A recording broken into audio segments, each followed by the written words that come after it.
नमस्कार मित्रों, मैं अंजलि कुमारी स्वागत करती हूँ आपके अपने चैनल साहित्य शिक्षा अंजलि में। आज मैं कक्षा 8 की जो पाठ्य पुस्तक है विषय हिंदी, उसका चैप्टर 2 है पार्ट 2 ईदगाह। तो इस चैप्टर को मैं पढ़ा चुकी हूँ और आज इस चैप्टर के सभी प्रश्नों का प्रश्नोत्तर करवाऊंगी।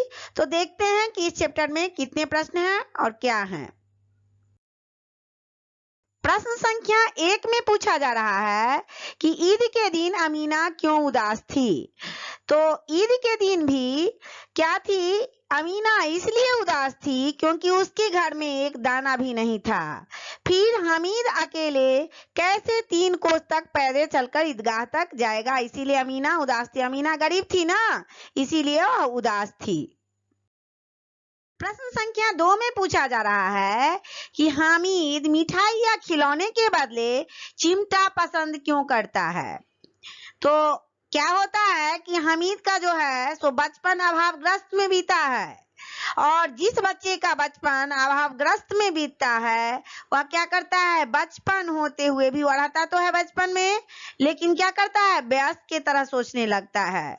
हामिद ने सोचा कि मिठाइयों से केवल जीवा में स्वाद आता है। मिठाई अगर खा लेंगे, सारे बच्चे मिठाई खा रहे थे, तो अगर मिठाई खा लेंगे तो क्या होगा, स्वाद मिलेगा, लेकिन वह स्वाद कम समय के लिए हुआ, क्षण भर के लिए होगा।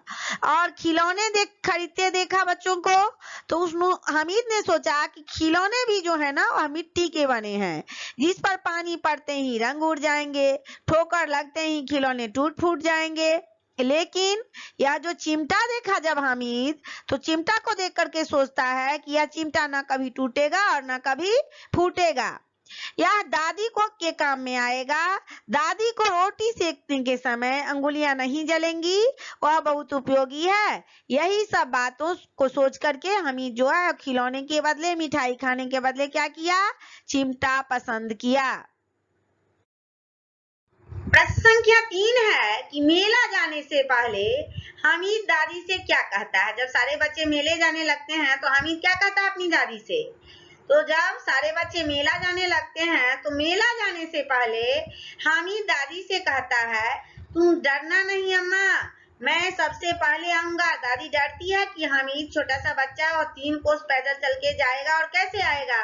तो हामिद कहता है कि तुम डरना नहीं अम्मा, मैं सबसे पहले आऊंगा और तुम बिल्कुल न डरना, ऐसा कहता है हामिद।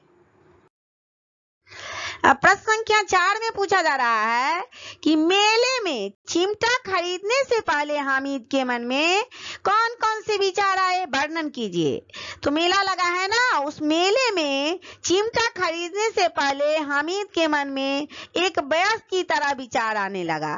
था वह बच्चा लेकिन अभावग्रस्त में था, इसीलिए उसके मन में वयस्क की तरह विचार आने लगा। और खिलौने सभी अच्छे हैं, वह सोचने लगा कि सारे खिलौने तो अच्छे हैं, किसे लें, हर एक का दाम 2 पैसा है, उसको 3 पैसा मिला था, सभी खिलौने भी नहीं होंगे। फिर मिट्टी के बने खिलौने यदि हाथ से छूट गए तो चूर चूर हो जाएंगे। हम ही सोच रहा है कि टूट जाएंगे मिट्टी के बने हुए खिलौने, पानी पड़ा तो सारा रंग क्या होगा, धुल जाएगा। फिर हम ही सोचता है कि ऐसे खिलौने लेकर वह क्या करेगा जो टूट फूट जाए, जिसका रंग धुल जाए। जब वह लोहे की दुकान पर जाता है तो चिमटा देखते ही वह विचारने लगता है कि दादी के पास चिमटे नहीं हैं। तब से रोटियां उतारते समय उसके हाथ की अंगुलियां जल जाती है। अगर चिमटा लेकर दादी के पास जाएगा तो दादी क्या होगी, बहुत खुश होगी और उनकी अंगुलियां अब कभी नहीं जलेंगी। खिलौने लेने से व्यर्थ में पैसे खराब हो जाएंगे, इस तरह के विचार उसके मन में आया। चलिए चलते हैं प्रश्न संख्या 5 की तरफ। प्रश्न संख्या 5 में पूछा जा रहा है कि हामिद ने चिमटे को किन किन रूपों में उपयोग करने की बात कही है। यह बच्चा जो है, बच्चा तो बच्चा होता है, तो वह चिमटे को बंदूक की तरह कंधे पर रख लेता है और कहता है कि यह बंदूक है, और जब हाथ में लेता है तो फकीरों के चिमटे बताता है, मंजीरे तथा खिलौनों को जान निकालने वाला हथियार के रूप में बताता है कि अगर एक चिमटा डाल दूं ना तो तुम्हारा जो खिलौना है वह चूर चूर हो जाएगा। हथियार के रूप में भी वो उपयोग करना चाहता है अपने चिमटे को।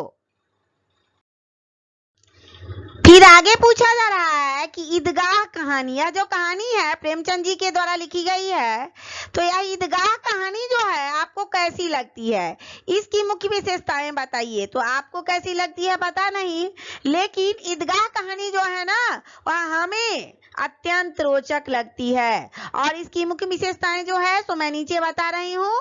कहानी बाल मनोविज्ञान पर आधारित है। यह कहानी प्रेमचंद जी के द्वारा लिखी गई है और बाल मनोविज्ञान पर आधारित कहानी है। अभावग्रस्त बच्चे जो होते हैं ना वह वयस्क की तरह सोचते हैं जैसे हमीद सोच रहा है। और तीसरी विशेषता है इसकी कि चुनौतियां बच्चे को परिपक्व बनाती हैं। और चौथी विशेषता है कि कहानी में मुहावरों के द्वारा, कहानी में मुहावरा देकर के प्रेमचंद जी कहानी को क्या किए हैं, रोचक बनाए हैं। फिर पांचवी विशेषता है कि कहानी में जटिल प्रयोग का प्रयोग नहीं किया गया है। शब्दों का प्रयोग, जटिल जो शब्द होते हैं उनका प्रयोग नहीं किया गया है, आसान आसान शब्दों का प्रयोग किया गया है कहानी में। और फिर कहानी क्या है, सुखांत है। ये सारी विशेषता है इस कहानी की। प्रश्न संख्या 7 है कि चिमटा देख करके अमीना के मन में कैसा भाव जगा। अमीना जो उसकी दादी है वह जब चिमटा देखी हमीद के हाथ में तो उसके मन में कैसा भाव जगा।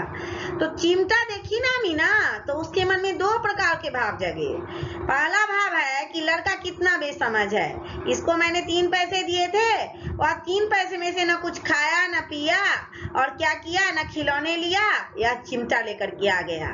लेकिन जब हमीद ने कहा कि तुम्हारी अंगुलियां तवे से जल जाती थी इसीलिए मैंने इस चिमटा को लिया, तो दादी के मन के भाव क्या थे, मन में जो उनके क्रोध था, गुस्सा था, वह चेंज हो गया, बदल गया। और फिर दूसरा भाव क्या है, जब बदला भाव तो दूसरे भाव में दादी सोची कि हमीद में कितना त्याग, सद्भाव और विवेक है। यह बच्चा बच्चे होते हुए भी व्यस्त का काम किया है। बच्चे को मिठाई खाते देख अवश्य ललचा होगा, लेकिन बुढ़िया दादी का ख्याल रख करके यह मेरे लिए चिमटा ले आया। अब प्रश्न संख्या 8 में पूछा जा रहा है कि निम्नलिखित अनुच्छेद को पढ़िए और उसके आधार पर दिए गए प्रश्नों के उत्तर दीजिए। अब क्या है अनुच्छेद देखते हैं कि नमाज खत्म हुई, नमाज खत्म हो गई है, लोग आपस में गले मिल रहे हैं। तब मिठाई और खिलौनों की दुकानों पर सब लोग क्या होते हैं, धावा बोल देते हैं। वहां जाते हैं सारे लोग, तरह तरह के खिलौने हैं, सिपाही हैं, गुजरिया है, राजा और वकील हैं, भिश्ती है, धोबीन और साधु हैं। महमूद सिपाही लेता है। महमूद कौन है, तो महमूद जो है हामिद का दोस्त है, वह सिपाही खरीदता है। खाकी वर्दी और लाल पगड़ी वाला सिपाही खाकी वर्दी पहने हुए है और लाल पगड़ी पहने हुए है, कंधे पर बंदूक रखे हुए है। मोहसिन को भिश्ती पसंद आया, कमर पर मशक रखे और नूरे को वकील से प्रेम है, वह वकील खरीदती है। काला चोंगा नीचे सफेद अचकन, एक हाथ में कानून का पोथा लिए हुए, वकील उसे बहुत पसंद आ गया। सब 2-2 पैसे के खिलौने हैं, सारे खिलौने 2-2 पैसे के हैं। हामिद के पास कुल 3 पैसे हैं। इतने महंगे खिलौने वह कैसे ले, कहीं हाथ से वह छूट गया तो चूर चूर हो जाएगा, पानी पड़ा तो सारा रंग धुल जाएगा। ऐसे खिलौने लेकर वह क्या करेगा, ऐसा हामिद सोच रहा है। तो पहले कहा जा रहा है यहाँ पर कि अनुच्छेद को पढ़ने के लिए और फिर इससे प्रश्न आते हैं, फिर उसके बाद उस प्रश्न को सॉल्व करने के लिए कहा जा रहा है। तो अब देखिए प्रश्न क्या है, नमाज खत्म होने के बाद लोग क्या कर रहे हैं पूछा जा रहा है। तो नमाज जब खत्म होती है ना तो लोग एक दूसरे के साथ गले मिलते हैं, तो परस्पर एक दूसरे के साथ गले मिल रहे हैं नमाज खत्म होने के बाद। फिर आगे पूछा जा रहा है कि दुकानों में किस तरह तरह के खिलौने थे। दुकान जो था खिलौने का उसमें अलग अलग तरह के खिलौने थे और खिलौनों में खाकी वर्दी और लाल पगड़ी वाला सिपाही था जो बंदूक कंधे पर लिए हुए था। और फिर गुजरिया, राजा, वकील था जो काला चोंगा और सफेद पोशाक पहने हुए था और एक हाथ में कानून की किताब रखे हुए था।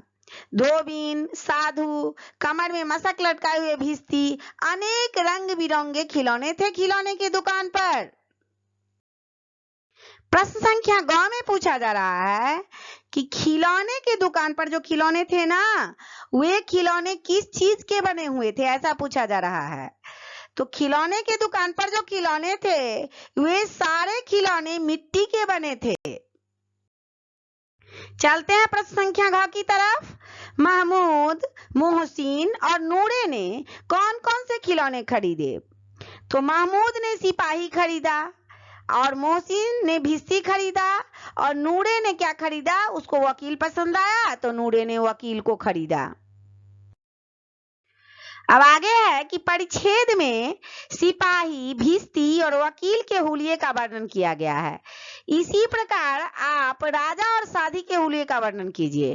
तो राजा जो होते हैं, तो राजा एक पोशाक को नहीं पहनते, वे अलग अलग पोशाकों को पहनते हैं, तरह तरह के अनेक रंग के पोशाक पहनते हैं, कीमती पोशाक पहनते हैं, और सिर पर मुकुट धारण किए हुए रहते हैं। सोने का मुकुट होता है, कमर में तलवार रहता है, और तलवार में मयान भी लटका हुआ रहता है। साधु कैसे होते हैं? तो साधु बड़ी बड़ी दाढ़ी मूछे वाले होते हैं, जनेऊ पहने हुए रहते हैं, और हाथ में कमंडल और ललाट पर चंदन की रेखाएं रहती है।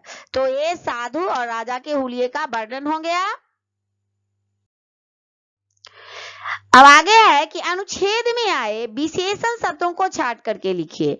यह अनुच्छेद जो पढ़े हैं उसमें कुछ विशेषण शब्द थे, तो उसको छांटने के लिए, अलग करने के लिए कहा जा रहा है।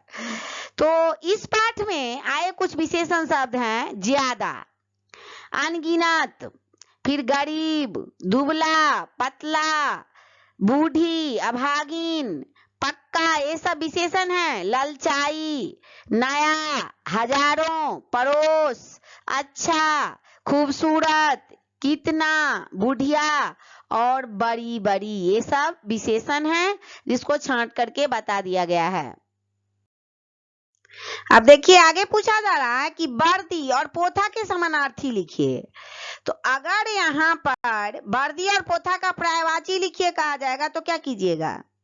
पर्यायवाची और समानार्थी दोनों एक ही हुआ। दोनों को एक समान अर्थ बताने वाले शब्द को हम क्या कहेंगे? समानार्थी शब्द कहते हैं ना। तो अब देखिए कि वर्दी का पूछा जा रहा है, तो वर्दी का क्या होगा? पोशाक। और पोथा का क्या हो जाएगा? किताब। तो वर्दी और पोथा का समानार्थी शब्द ये दोनों हो जाएगा। मैंने इस चैप्टर के सभी प्रश्नों का प्रश्नोत्तर करवा दिया है, और आप लोगों के लिए एग्जाम के लिए बहुत ही इंपॉर्टेंट चैप्टर है। इस चैप्टर से बार बार एग्जाम में प्रश्न पत्र पूछे जाते हैं, तो आप लोगों को मेरे प्रश्नोत्तर करवाने से हेल्प मिला होगा। तो आप लोग वीडियो को लाइक करें, चैनल को सब्सक्राइब करें तथा अपने दोस्तों में शेयर करें। तब तक के लिए जय हिंद, जय भारत।